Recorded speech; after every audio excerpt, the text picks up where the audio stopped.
సినిమాయి నమః. నేను mister B. నా మాట సూటిగా ఉంటుంది, మ్యాటర్ క్లియర్ గా ఉంటుంది. మీరు చూస్తున్నారు మిస్టర్ బి ఛానల్. ఈ వీడియోలో మనం మాట్లాడుకుందాం సంక్రాంతికి వస్తున్న movie 16 days total worldwide collections report. 16వ రోజున కూడా సినిమా సాలిడ్ గా పర్ఫామ్ చేసింది. తెలుగు బాక్స్ ఆఫీస్ దగ్గర 2 తెలుగు రాష్ట్రాల వ్యాప్తంగా ఎక్సలెంట్ నెంబర్ నే రిపోర్ట్ చేసింది. 16వ రోజున కూడా సినిమా ఈ రేంజ్ లో కలెక్షన్స్ తీసుకొస్తుంది అంటే రాబోయే వీకెండ్ లో, అంటే వచ్చే శనివారం ఆదివారం పెద్ద నెంబర్స్ పెట్టబోతుంది. కన్ఫామ్ రెడీ అయిపోవచ్చు. వీళ్ళని బట్టి స్క్రీన్లు పెంచుకోవడానికి ఎగ్జిబిటర్స్ రెడీగా ఉండాలని కూడా చెప్పొచ్చు. పోటీ పడే సినిమాలు ఏమీ లేవు. సో వచ్చే వీకెండ్ కూడా సంక్రాంతికి వస్తున్న మూవీ పేరు మీదే ఉంటుంది. ఆ సినిమా జాతరే నడుస్తుంది బాక్స్ ఆఫీస్ దగ్గర. అంటే ఎగ్జిబిటర్స్, డిస్ట్రిబ్యూటర్స్, నిర్మాత రెడీగా ఉండాలి ప్రాఫిట్స్ ని ఇంకా కొంచెం ఎక్కువగా లోపలేసుకోవడానికి. 16వ రోజున చూసుకుంటే సినిమా 2 తెలుగు రాష్ట్రాల వరకు 1,23,00,000 షేర్ చూసింది. 16 రోజుల పాటు కంటిన్యూస్ గా సినిమా 1,00,00,000కి తగ్గకుండా షేర్ రిపోర్ట్ చేసుకుంటూ వచ్చింది 2 తెలుగు రాష్ట్రాల వరకు. పెద్ద రికార్డ్ ఇది. యాక్చువల్ గా సినిమాకి ఆడియన్స్ నుంచి సరైన రెస్పాన్స్ లేదు అంటే 5వ రోజు నుంచో 6వ రోజు నుంచో మహా అయితే 10వ రోజు నుంచి 1,00,00,000 కిందకి పడిపోద్ది షేర్. అలా పడింది అంటే అర్థం చేసుకోవాలి సినిమాని ప్రేక్షకులు అంత ఇంట్రెస్టింగ్ గా రిసీవ్ చేసుకోవట్లేదు అని. బట్ 16వ రోజున కూడా 1,00,00,000కి పైన షేర్ కనపడుతుంది అంటే చాలా స్ట్రాంగ్ గా రిసీవ్ చేసుకున్నారు, ఓన్ చేసుకున్నారు. సంక్రాంతికి వస్తున్న మూవీని తెలుగు ఫ్యామిలీ ఆడియన్స్ అని అర్థం చేసుకోవాలి. ఇంకా ఉంది, ఇంకా సూపర్ రన్ నడుస్తుంది సినిమాకి. ఈ సినిమాని తప్పించి ఇంకో సినిమాని చూడటానికి తెలుగు ప్రేక్షకులు ప్రస్తుతానికి అయితే అవకాశం తీసుకోవట్లేదు. సంక్రాంతికి వస్తున్న సినిమా ట్రాన్స్ లోనే ఉన్నారు. ఆ సినిమాలో ఉన్న ఎంటర్టైన్మెంట్ నే సాలిడ్ గా ఎంజాయ్ చేస్తున్నారు. చెప్పుకున్నాం కదా, ఇంకా ఉన్నారు ఈ సినిమాని చూడాల్సిన ఫ్యామిలీ ఆడియన్స్ వస్తున్నారు. వాళ్ళు కూడా వస్తున్నారు, నిదానంగా వస్తున్నారు. అందరూ కలిసి సినిమాకి బ్రహ్మాండమైన ప్రాఫిట్స్ ఇస్తున్నారు. ప్రాఫిట్స్ లెక్క విషయానికి వస్తే 16 రోజుల తర్వాత చూసుకుంటే సినిమా ఎగ్జిబిటర్స్, డిస్ట్రిబ్యూటర్స్ ఎంతైతే పెట్టుబడి పెట్టారో అది రికవరీ అయిపోయిన తర్వాత సంక్రాంతికి వస్తున్న సినిమాతో బిజినెస్ లో ఇన్వాల్వ్ అయి ఉన్న ఎగ్జిబిటర్స్, డిస్ట్రిబ్యూటర్స్ వీళ్ళందరూ కలిసి పంచుకుంటున్న ప్రాఫిట్ 100 కోట్లు దాటింది. మనం అనుకున్నాం ఖచ్చితంగా ఈ సినిమాతో బిజినెస్ లో ఇన్వాల్వ్ అయి ఉన్న వాళ్ళు 100 కోట్ల ప్రాఫిట్ తీసుకుంటారని.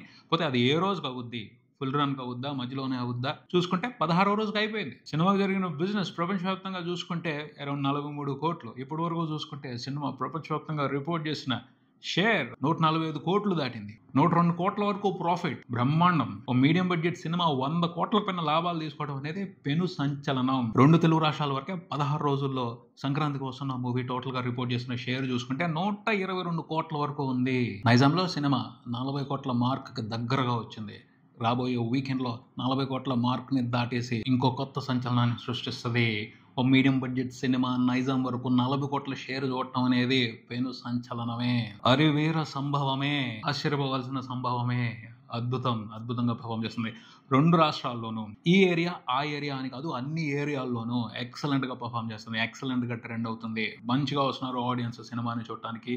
థియేటర్స్ లో సంక్రాంతికి వస్తున్న సినిమాలో ఉన్న ఎంటర్టైన్మెంట్ ని అనిల్ రావుపూడి క్రియేట్ చేసిన మ్యాజికల్ మిరాకిల్ ఎంటర్టైన్మెంట్ ని ఎంజాయ్ చేయడానికి గట్టిగా వస్తున్నారు ఆడియన్స్. ఇంకా ఉంది, ప్రాఫిట్లకి ఇంకా పెరిగే అవకాశం కనిపిస్తుంది. ఖచ్చితంగా ఇంకో 10 కోట్ల ప్రాఫిట్ అయితే తీసుకునే అవకాశమే కనబడుతుంది సంక్రాంతికి వస్తున్న సినిమాతో బిజినెస్ లో ఇన్వాల్వ్ అయి ఉన్న వాళ్ళందరూ కూడా. అర్థమవుతుంది నాగ చైతన్య తాండేలు వచ్చేంత వరకు కూడా తెలుగు ప్రేక్షకులు సంక్రాంతికి వస్తున్న మూవీని ఎంకరేజ్ చేస్తానే ఉంటారు, ఆ సినిమాకి ప్రాఫిట్స్ ఇస్తానే ఉంటారు. అందరూ అయితే మాత్రం ఫుల్ హ్యాపీస్, బీభత్సంగా సంక్రాంతి పండుగని సెలబ్రేట్ చేసుకుంటున్నారు వచ్చిన ప్రాఫిట్స్ తో. ఇక అనిల్ రావుపూడి ప్రస్తుతం సెన్సేషనల్ డైరెక్టర్ తెలుగు ఫిల్మ్ ఇండస్ట్రీలో. కాకపోతే ఆయన కొన్ని విషయాలకు సంబంధించి బాధపడుతున్నాడు. ఇంత పెద్ద బ్లాక్ బాస్టర్ కొట్టినా కూడా కొన్ని విషయాలకు సంబంధించి అతను బాధపడుతున్నాడు. ఒక ఇంటర్వ్యూలో ఓపెన్ గానే మాట్లాడాడు. వరుసగా 8 హిట్లు ఇచ్చినా నా ఏ సినిమాతోనూ నిర్మాతలకి, ఎగ్జిబిటర్స్ కి నష్టాలు లేకపోయినా నాకు కొన్ని వర్గాల్లో అవసరమైన రెస్పెక్ట్ కనిపించట్లేదు, కొంతమంది నాకు ఇవ్వాల్సిన గౌరవం ఇవ్వట్లేదు అని ఓపెన్ గానే మాట్లాడాడు. ఎక్కడెక్కడ దొరకట్లేదు అతనికి రెస్పెక్ట్ అంటే ప్రేక్షకుల్లో బ్రహ్మాండంగా దొరుకుతుంది. వాళ్ళు నన్ను బాగా రిసీవ్ చేసుకుంటున్నారు, నా సినిమాలు చూస్తున్నారు, నేను పబ్లిక్ లో కనపడితే నన్ను బాగా ఎంకరేజ్ చేస్తున్నారు, నన్ను బాగా సపోర్ట్ చేస్తున్నారు, వాళ్ళ నుంచి గొప్ప గౌరవం దొరుకుతుంది.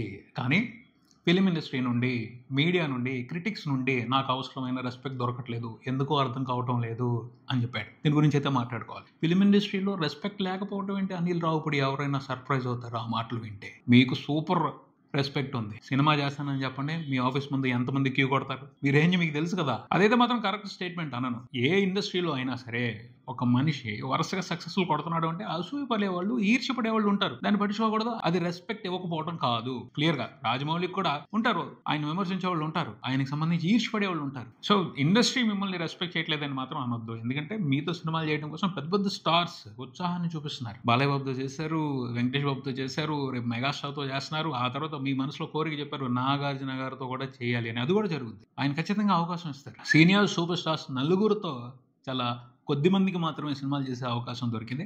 ఆ అవకాశం మీకు కూడా ఉంది. మిమ్మల్ని ఎవరూ డిస్రెస్పెక్ట్ చేయట్లేదు ఇండస్ట్రీకి సంబంధించి మాత్రం. నెక్స్ట్ మీడియా అంటే టీవీ ఛానల్స్, పేపర్స్, వీటి గురించి మాట్లాడుకుందాం.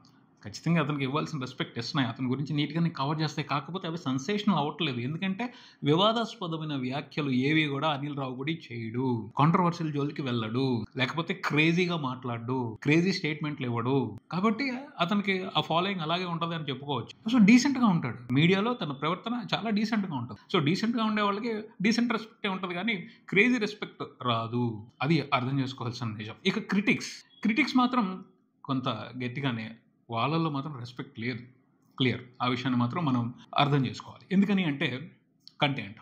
అనిల్ రావుపూడి తన సినిమాల్లో చూపించే కంటెంట్కి సంబంధించి చాలామంది విభేదిస్తూ ఉంటారు. అది ప్రాబ్లం. అందుకని వాళ్ళు రెస్పెక్ట్ చేయరు, క్రింజ్ అంటూ ఉంటారు, ఇంకా రకరకాలుగా చెప్తూ ఉంటారు. అనిల్ రావుపూడి కంటెంట్ ప్రిపరేషన్లో చాలా సింప్లిసిటీ ఉంటుంది, సిల్లీ వ్యవహారాలు ఉంటాయి, లాజిక్లను పట్టించుకోడు. ఎంత సీరియస్ మెసేజ్ చెప్తున్నా కూడా లాజిక్లు అవసరం లేదు అన్నట్టుగానే కథ రాసుకుంటే వెళ్తాడు. కానీ అన్నిసార్లు అది కరెక్ట్ కాదు. ఇప్పుడు సిల్లీ కామెడీ ఫన్నీ ఎంటర్టైనర్ చేస్తున్నప్పుడు ఓకే, ఏదైనా నడిచిపోద్ది, లాజిక్స్ లేకపోయినా ఓకే. కానీ ఒక మంచి మెసేజ్తో సినిమా ఇస్తున్నప్పుడు స్టోరీ ఫ్లో బాగుండాలి. స్టోరీ ఫ్లోని డిస్టర్బ్ చేస్తూ కథ చెప్పడం అనేది ఎప్పుడు కూడా మంచి మెసేజ్ ఇస్తున్న సినిమాకి డిస్టర్బెన్సే. కానీ అన్ని సినిమాలని ఒకే రకంగా చూస్తాడు.